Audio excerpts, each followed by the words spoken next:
Dillian Dubois Natural White here. It's a champ. Big up to Sporting Icon. Subscribe. Otherwise, I might pay you guys a visit. So Daniel Dubois, current prospect of 14-0, 13 by knockout. In fact, the only person he went distance with was Kevin Kingpin Johnson. No shame in that. He's a very, very durable opponent. Now, he's 14-0 and he's still very, very young. Was he 22, 23 years old, something like that now? And his best win on his resume, you would probably have to say, would be a Nathan Gorman. Again, let's be real about it. Nathan Gorman didn't really train for that fight due to the circumstances with his son in hospital and that. So how good a win was that really? Regardless, it's a credible name, especially for this stage of his career. He's also got other names on there like a Razvan Kajanu, a Fujimoto, Richard Latte, who... those of you who watched that fight will know that Richard Latte rocked Daniel Dubois to his boots momentarily. But of course, he does have a fight coming up with Joe Joyce, which is, again, is that a credible name? Maybe, potentially. Again, we don't know how good Joe Joyce is. When Joe Joyce, his best wins are Bryant Jennings or a Bermane Stiverne. Both of these guys way past their best. But still, at this stage of Joe Joyce's career, he's doing very, very well. So these two fighting each other at this stage of their career, it's a risky move for both of them, and you have to give them both massive, massive props. Now, the point that I want to talk about in this video is why and since when has Daniel Dubois become a relevant name in the heavyweight world title mix already? When? What's he done? Who's he beaten? He hasn't, has he? He's done very well, as I said, and maybe he is going to be the one to go on and fulfill the prophecies, right? You never know. But right now, he hasn't earned that shot at a Dillian Whyte. He hasn't. Has Daniel Dubois beaten anybody even remotely close to a Derek Chisora, to a Joseph Parker, to a Alexander Povetkin, and a couple more names? Has he? No, of course he hasn't. So why is Frank Warren making Daniel Dubois a relevant name in the world title mix? And it is the world title mix because Dillian Whyte, should he get past Povetkin, touch wood and all that he does, then his next fight after that will be for the WBC World Heavyweight title. Hopefully against Tyson Fury. So why would Dillian Whyte, who's been mandated to fight for the WBC World Heavyweight title, scrap that and go, yeah, you know what, I'm going to go take on a prospect? Because it's a lose-lose situation. Not only is he losing out on huge money to fight maybe a Tyson Fury or potentially a Wilder, who knows. Personally, I think it'd be Fury. But why would he give up that kind of money first and foremost? Second of all, the WBC World title, where he's been number one for over 1,000 days and is a mandatory challenger and a WBC interim World Heavyweight champion, why would he give up that opportunity to go fight Daniel Dubois? Now, I'm sorry for making sense. Some people don't like when I talk sense, okay? But this is the reality of it. We may believe in Daniel Dubois. We may believe he is going to be the next coming of Jesus Christ as far as boxing is concerned, okay? But the reality is, as of right now, he hasn't done anything. He hasn't done anything that would warrant him an opportunity against a Dillian Whyte. Now, I'm not saying Daniel Dubois, he can't beat any of these top guys. He's a very, very heavy-handed puncher. And as we've seen in his last couple of fights, he's actually very intelligent in that ring and puts his shots together very, very well. But he's still learning. Again, we have to remember his amateur background. He was pulled out of the amateur system, in my opinion, way too early. Now, will that come back and bite him on the backside in the future? Maybe. But my point is this. Why is Daniel Dubois even a talking point right now for a Dillian Whyte? Why would Dillian Whyte give up this opportunity for money, for the world title? And if he was to beat Tyson Fury, then go on for a monstrous payday against Anthony Joshua for undisputed. Why would he give up all that to go fight Daniel Dubois? And the way that Frank Warren's talking, it's almost like that this is a feasible idea. It's not a feasible idea. It's a ridiculous idea.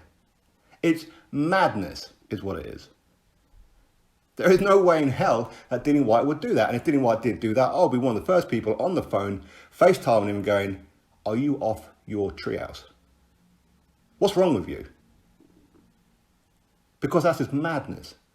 Absolute madness. Because Frank Warren is saying, but the fight that the fans want to see is Tyson Fury against Anthony Joshua. The majority of people would love to see that fight, especially if it's for undisputed. But even without undisputed, people, of course, would love to see that fight. But the second biggest fight for Tyson Fury is Dillian Whyte. We've already seen him take on Deontay Wilder twice and beat him twice. I personally don't need to see it a third time. So when Frank Warren is almost talking like Dillian Whyte is a non-factor in the whole Tyson Fury WBC situation, regardless of the fact that he's been mandated for February, it's like, well, no, we shouldn't have to bother with that one. We go straight into an AJ fight. But is Frank Warren holding that same energy when it comes to his guy in, say, Liam Williams, who's a brilliant fighter, by the way, who's mandated to fight Demetrius Andrade? How about people come out and tell Frank Warren, well, why do we need to see that fight for? I've got no interest in Liam Williams versus Demetrius Andrade. Personally, I do. I think it'd be a very good fight. But the majority of people either don't know who these guys are or don't really have a real buzz to watch that fight. People would much rather see Demetrius Andrade go take on a Canelo, a Triple G, a Billy Joe Saunders, whatever it may be, Daniel Jacobs, Jamal Charlo. There's a whole plethora of names that people would love to see Demetrius Andrade fight over a Liam Williams. But if you say that to Frank Warren, he ain't going to like that. He's going to dig his heels in and try and defend it to the hilt. So why suddenly now is Dillian Whyte a non-factor? Why is Daniel Dubois even a factor? He's not a factor, is he? That's the reality of it. He hasn't done anything to warrant that kind of opportunity. He hasn't. And what happens if Dillian goes, yeah, okay, then let's fight Daniel Dubois next? What happens if he goes in there and beats the living crap out of Daniel Dubois? Is he going to get any credit? No. He's not going to get any credit for it, is he? People go, oh, well, that's Dillian Whyte. If he's not fighting old men, he's fighting young men who aren't ready. He's never going to get any kind of credit. And those very same people who are saying, yeah, let's see Dillian Whyte take on Daniel Dubois. Why is he avoiding Daniel Dubois? These will be the first people to say, well, Daniel Dubois was too young, too inexperienced. Dillian Whyte's a bully, blah, blah, blah, blah, blah. So no, Daniel Dubois is currently not even an option right now. If things go pear-shaped against Alexander Povetkin for Dillian Whyte next weekend, then okay, maybe we could talk about that fight. But again, I'm pretty sure there's going to be a rematch clause anyway. But if Daniel Dubois even defeats Joe Joyce, that still isn't enough to warrant an opportunity at a Dillian Whyte for the WBC interim world heavyweight title. It just isn't. I know people are high on Daniel Dubois. I am too. But the reality is, and it's the truth, it's the bare-ass truth, that he hasn't done anything. So why is Frank Warren talking about that? Why? Because that's the only good heavyweight that he has right now. That's the best heavyweight that he has. Okay, Tyson Fury, sure. But he's more of a Bob Arum fighter, let's be honest. But Frank Warren's reasoning is that people want to see Fury take on Anthony Joshua. So therefore, Dillian Whyte Fury can't happen. Okay, cool. Vacate the belt then. That's how it's going to be. It's either fight... If Dillian Whyte gets past Povetkin and Fury gets past Wilder, it's either fight Dillian Whyte for the belt or vacate the belt. These are the only two options. So what Frank Warren is talking about is beyond me. It's beyond me. People are not interested in seeing Dillian Whyte versus Daniel Dubois. People would much rather see Dillian Whyte versus Tyson Fury. Again, let's be realistic about it. The Wilder third fight and the Anthony Joshua fight, which is set for mid to late summertime, there's a several month gap. That's more than enough time to squeeze in a Fury versus Dillian Whyte if Dillian Whyte is so easy. In fact, there's so many Tyson Fury fans out there who say, oh, Dillian Whyte, he's no good, he's easy work for Tyson Fury. Cool, then you have no problems. Those who dig their heels in about it are frightened. Let's be honest. They're frightened that Dillian Whyte has a good opportunity here or a good chance to derail any Joshua Fury fight. And I think that's why most people are afraid, and I think that's why Frank Warren is afraid. In fact, he's so scared of it that he's willing to throw his top guy in with Dillian Whyte. Daniel Dubois is swimming just fine. What you don't do is throw a shark in the water with him just yet. You don't do that. You let Daniel Dubois, you guide him the way that you've been doing. I think the guidance of Daniel Dubois has been absolutely fantastic so far. Fantastic. But you throw him in with Dillian Whyte? I'm not even going to talk about that fight. I mean, what's the point? It's a non-factor. It's a non-starter. I have no idea why Frank Warren is even talking about that fight. That's not how it is.